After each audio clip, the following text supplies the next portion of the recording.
அடுத்ததாக நம்ம பார்க்க போகிறது ரொம்ப முக்கியமான ஒரு கிளாசிக் நாவல், கல்கி அவர்களுடைய பொன்னியின் செல்வன். மூவியாக வந்துருச்சு, அதை திருப்பி எங்கே போய் படிக்கிறதுன்னு கேட்குறீங்களா? அப்படிலாம் இல்லைங்க. அந்த நாவலில் இன்னும் நிறைய கேரக்டர்ஸ் இருக்காங்க. ஒவ்வொரு கேரக்டர்ஸ்க்கும் ஸ்ட்ராங்கான பேக்ரவுண்ட் இருக்கும், நல்ல ஸ்டோரி லைனும் இருக்கும். எந்த ஒரு எழுத்தாளரோட படைப்பையும் 100% மூவியாக கொண்டு வர முடியாது.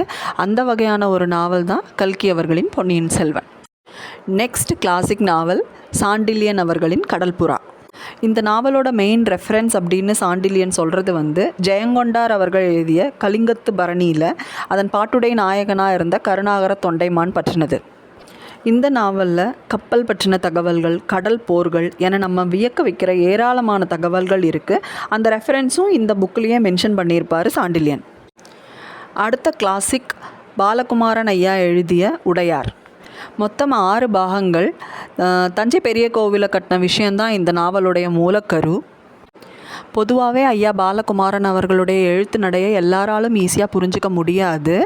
ஆனால் இந்த புத்தகத்தில் ஐயா நிறைய ஷேர் பண்ணியிருப்பாங்க. ராஜராஜ சோழன் அவர்களுடைய வாழ்க்கையை பற்றி நீங்கள் தெரிஞ்சுக்கணும் அப்படின்னா கண்டிப்பாக உடையார் வாசிக்கலாம்.